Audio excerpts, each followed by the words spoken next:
The first time I saw the photo, I thought it was a joke. Scrolling through my phone on a dull Tuesday morning, there it was.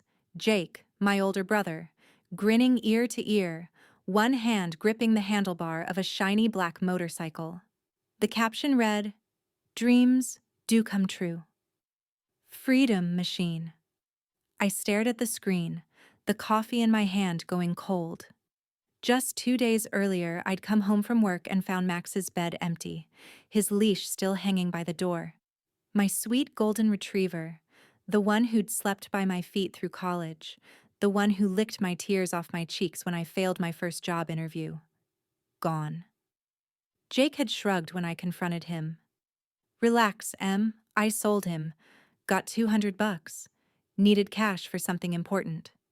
Now I understood. That something important was gleaming under the sun in his photo. I sat in my silent apartment, the absence of Max heavier than any noise. His food bowl was still half full.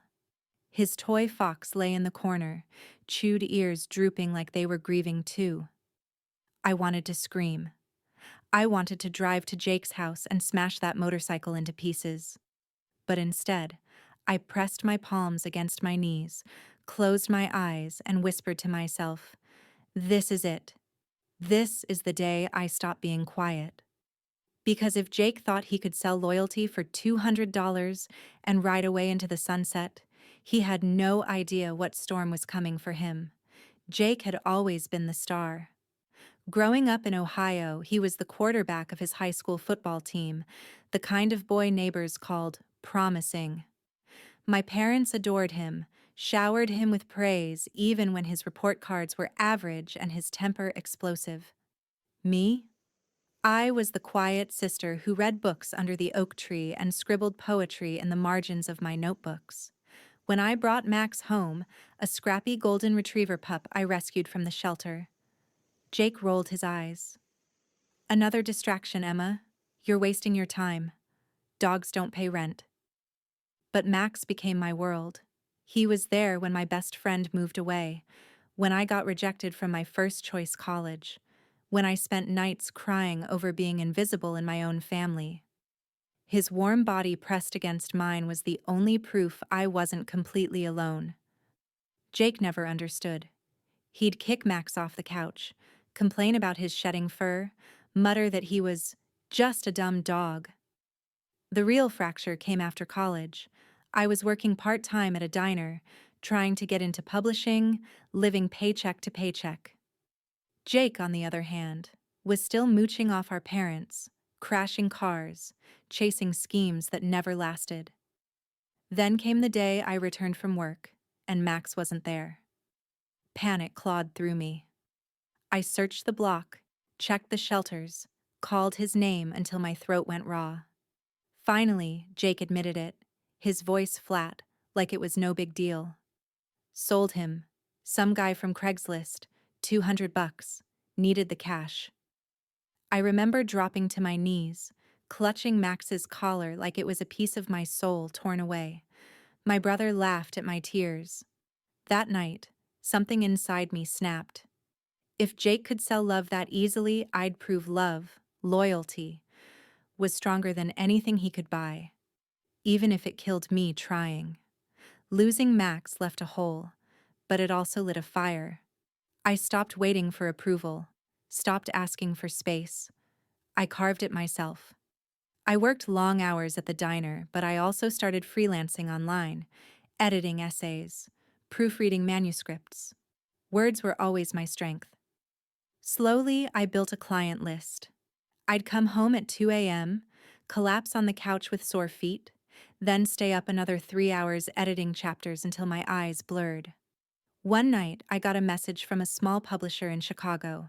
They liked my work and wanted me full-time. I packed my life into 2 suitcases, Max's old toy fox tucked inside, and moved. That's where I met Linda Morales. She was everything I wanted to be. Sharp, kind, and fearless. She became my mentor, teaching me the business, pushing me to pitch my own projects. I struggled. I cried in bathrooms after failed meetings. I ate ramen noodles for weeks when rent consumed my paycheck. But I kept going. Every time I doubted myself, I touched Max's worn collar, hanging on my keychain, and whispered, "For you." Years passed. I grew. I edited best-selling novels, negotiated contracts, eventually launching my own small agency, Carter Literary Management. At first, it was just me in a shoebox office, secondhand furniture, and a flickering lamp. But soon, authors came knocking. Money followed. Recognition followed. Stability followed. But my family didn't know. To them, I was still little Emma, the girl with too many books and a silly obsession with a dog. I never corrected them. Let them think I was sentimental and weak. One day, the truth would burn brighter. It came sooner than I thought. Jake showed up at my apartment one humid August evening, helmet under his arm, looking cockier than ever. His motorcycle gleamed on the curb, but so did the overdue notices in his hand. I need money," he said bluntly. "Couple grand, just a loan." I leaned against my kitchen counter, arms folded. "A loan? For what? To pay off the same bike you sold Max for?" His eyes flickered, but he smirked. "Don't be dramatic. He was just a dog." That was it. The last thread snapped. "Come with me," I said. "I'll show you something." We drove downtown. I parked in front of a tall glass building with gold letters, Carter Literary Management. Jake frowned. "Why are we here?" Inside, the receptionist smiled warmly. "Good evening, Ms. Carter." Jake blinked. "Ms. Carter?" I led him into the sleek office, shelves lined with award-winning books, framed photographs with authors I'd helped launch, a view of the Chicago skyline that glittered like a promise. On my desk sat Max's old toy fox, preserved like a relic. Jake's cocky grin faltered. This is yours?" "Yes." I turned to face him fully. "Every deal, every book, every success in this room. I built it. While you were chasing shortcuts, I was building something that lasts." He sank into the leather chair across from me, stunned. "You sold loyalty for $200, I said softly, fingers brushing Max's toy. "I built an empire on loyalty you can't buy." For once, Jake had nothing to say. A week later, he came back. No swagger this time, no smirk. Just desperation. "I'm drowning, he admitted. "The bike's in debt, credit cards maxed. I need your help." I studied him, remembering every tear I shed over Max, every night I went hungry while he lived carelessly. "I'll help," I said slowly, "but only under conditions." His brows furrowed. "First, you work for it. No handouts. You'll come here, to my office, and take the lowest tasks, filing, answering phones, delivering coffee. You'll see what real work looks like." His jaw tightened, but he stayed silent. "Second, you volunteer at the animal shelter I support. Every weekend. You'll look into the eyes of dogs like Max, and maybe you'll finally understand loyalty." He swallowed hard. "And third, you apologize. Not to me, to yourself. For every wasted chance, every selfish choice. Until you do, nothing changes." For a long moment he stared at the floor. Then, for the first time in our lives, Jake whispered, "Okay." It wasn't victory I felt, it was something quieter. Justice. The weeks that followed were strange. Jake showed up at my office, awkward in a cheap suit, answering phones with clumsy hands. My staff snickered at first, but I kept my word. No special treatment.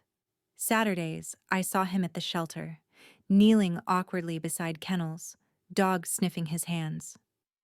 The first time he held a trembling rescue pup, something in his face softened. It wasn't redemption overnight, but it was a start.